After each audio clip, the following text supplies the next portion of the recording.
Welcome to Lead with Linnea, where we talk about real leadership for real people in the real world. I'm Linnea Rader, and I've spent 2 decades in public service leadership, from accounting to my current role as the Director of Finance and Human Resources. I've seen pretty much everything: the spectacular successes, the painful failures, and everything in between that makes leadership both challenging and incredibly rewarding. Here's the thing. Leadership is not reserved for people with fancy titles or corner offices. Every single one of us can be a leader in our personal and professional lives. Whether you're managing a team of 50 or just trying to figure out how to navigate office politics, whether you're a frontline worker or sitting around a boardroom table, leadership skills matter. My approach? I skip the fluff and get straight to what really works. You won't find theoretical frameworks or feel-good platitudes here. Instead, you'll get practical, tested strategies from someone who's been in the trenches, made the mistakes, and learned the hard lessons so that you don't have to. Through Lead with Linnea, I provide leadership development training and coaching because I'm passionate about helping people discover their authentic leadership potential. And honestly, some days you need to laugh to keep from crying, and some days you just need someone to tell you the truth about what leadership really looks like. So whether you're listening while you commute, taking a walk, or just need someone to remind you that you've got this, I'm here for you. So let's dive in and talk about what it really takes to lead with authenticity, impact, and maybe a little bit of sanity. Ready? Let's go. The permission slip you need for 2026. What if this is your year to stop apologizing? Don't apologize for that. My boss says this to me constantly. And you know what? He's right. But I still do it anyways. Sorry I didn't get the project to you before you asked for it. Sorry I didn't answer the phone before you called. Sorry I didn't reply to your email immediately. Sorry. It's a horrible habit. And here's the kicker. Most of the time, there's a perfectly acceptable reason for whatever I'm apologizing for. The project? Not late. Still on track. I'm just apologizing because someone asked about the status. The phone call I missed? I was already on another call. The email I didn't respond to instantly? I was working on another project, helping someone else. Nothing to be sorry for. And yet, sorry.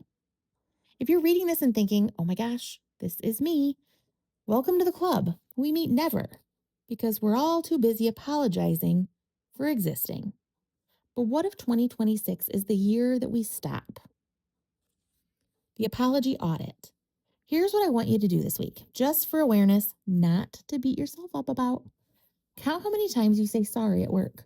Not the legitimate apologies, not I'm sorry I missed the deadline or I'm sorry I made that mistake. Those are appropriate and necessary. I'm talking about the other ones, the reflexive, unnecessary, taking up space apologies. Sorry to bother you, but I have a question about the budget. Sorry, I can't make that meeting. Sorry, I didn't see your email right away. Sorry, this might be a dumb question. My guess? You're going to be shocked at the number. I know I was when I started paying attention. What we're really apologizing for. Here's what I've realized about my constant apologizing. I'm not actually sorry about the thing I'm saying sorry for. I'm apologizing for something else entirely. When I say, sorry I didn't answer the phone, what I'm really saying is sorry. I'm not available 24/7 to everyone who needs me. When I say, sorry about the project status, what I'm really saying is, sorry I'm not perfect and I can't magically complete everything the moment someone thinks about it. When I say sorry to bother you, what I'm really saying is, sorry for having needs and taking up space and requiring something from you. We're apologizing for being human. We're apologizing for having limits. We're apologizing for not being superhuman leaders who can do it all, be everywhere, and have all the answers all the time. And that's exhausting. The double standard we don't talk about. Here's something that really gets me. I never ask my team to be perfect. I don't expect them to accomplish an insane amount of work all at the same time. I don't require them to be available every second or to never prioritize one thing over another. But somehow, I expect all of that from myself. I don't ask it of anyone else, but I apologize when I can't do it myself. As leaders, we're incredibly hard on ourselves. We want to have all the answers, deal with all the issues and situations, and deliver all the projects all the time. And when we can't, because we're human, we apologize. Would you ever tell one of your team members that they should be sorry for being on one phone call when another call came in? Would you expect them to apologize for working on Project A when you just asked about Project B? Of course not. That would be ridiculous. So why are we holding ourselves to that standard? The apologies that hit the hardest. The hardest apologies for me are the ones that impact other people, which, well, let's be honest, is all of them. I apologize when I have to bother someone to get details about a personnel matter, even when that matter is important or more important to the person I'm bothering as it is to the employee involved, even when it's literally part of their job to provide me that information. But then on the flip side, I apologize when I have to deliver news that isn't something someone wanted to hear, when a project didn't make a priority list, when the outcome of a situation isn't exactly what they hope for. I'm apologizing for having to do my actual job, for making decisions, for setting priorities, for dealing with the reality that we have limited resources and can't do everything at once. And every time I say I'm sorry in these situations, I'm undermining my own leadership. I'm suggesting that making these decisions, setting these boundaries, prioritizing these projects is something that I should feel bad about. It's not. What unnecessarily apologizing costs you. This constant apologizing isn't just annoying, it's actually hurting your leadership effectiveness.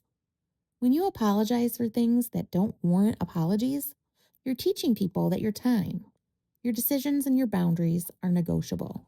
You're suggesting that you're doing something wrong by having limits or making choices. You're also modeling terrible behavior for your team. If they see you apologizing for leaving work on time, for delegating tasks, for not responding to emails instantly, guess what they learn? That they should feel guilty about those things too. And perhaps, most importantly, you're reinforcing to yourself that you're somehow falling short, that you're not enough, that you should be doing more, being more, giving more. That voice in your head that says you're not doing enough, every unnecessary apology feeds it. The permission slip. So here's what I want to give you as we head into 2026. Consider this your official permission slip. You have permission to not answer every phone call the second it rings. You have permission to prioritize some projects over others. You have permission to delegate tasks without feeling guilty. You have permission to take time off without apologizing for it. You have permission to set boundaries without saying sorry. You have permission to ask questions, need clarification, and not have all the answers. You have permission to be human. None of these require apologies. Not a single one. So what to say instead? I know. If you're like me, you're thinking, okay, but what do I actually say instead of sorry? Here are some alternatives that I'm working on. Instead of, sorry, I didn't see your email right away, try saying, thanks for your patience. Instead of sorry to bother you, try, do you have a moment to discuss this? Instead of, sorry, I can't make that meeting, try, I won't be able to attend, but please keep me updated. Instead of sorry about the project timeline, try, here's where we're at with the project. And instead of sorry, I have to ask you this, try, I need some information from you. Do you see the difference? You're still being polite and professional. You're just not apologizing for existing. The work ahead. I'm not going to pretend I've conquered this. My boss still has to tell me, don't apologize for that on a regular basis. This is a work in progress, and it probably will be for a while, but I'm working on it. And I want you to work on it too. Start noticing when you apologize. Just pay attention. Don't judge yourself, just observe. Where do you reflexively say, sorry? What situations trigger it? Who do you apologize to the most? Then start catching yourself. When you hear that sorry coming out of your mouth, pause. Ask yourself, am I really sorry? Did I actually do something wrong, or am I just apologizing for being human? And slowly, bit by bit, start replacing those unnecessary apologies for something else. Gratitude, direct communication, or sometimes nothing at all. Your challenge for 2026. Here's my challenge for you as we head into this new year. Pick one type of unnecessary apology that you're going to stop making. Just one. Not all of them at once, because that's overwhelming and we'd all fail. Maybe it's apologizing for asking questions. Maybe it's apologizing when you can't drop everything to respond immediately. Maybe it's apologizing for delegating work that's literally someone else's job. Choose one. Practice catching yourself. Practice saying something else instead. And watch what happens. Watch how people still respect you. Watch how work still gets done. Watch how the world doesn't end just because you stopped apologizing for taking up space. Because here's the truth. You deserve to take up space. Your needs are valid. Your boundaries are reasonable. Your decisions as a leader don't require apologies. The permission slip you've been waiting for, you've already had it. You've always had it. 2026 is just the year you're finally going to use it.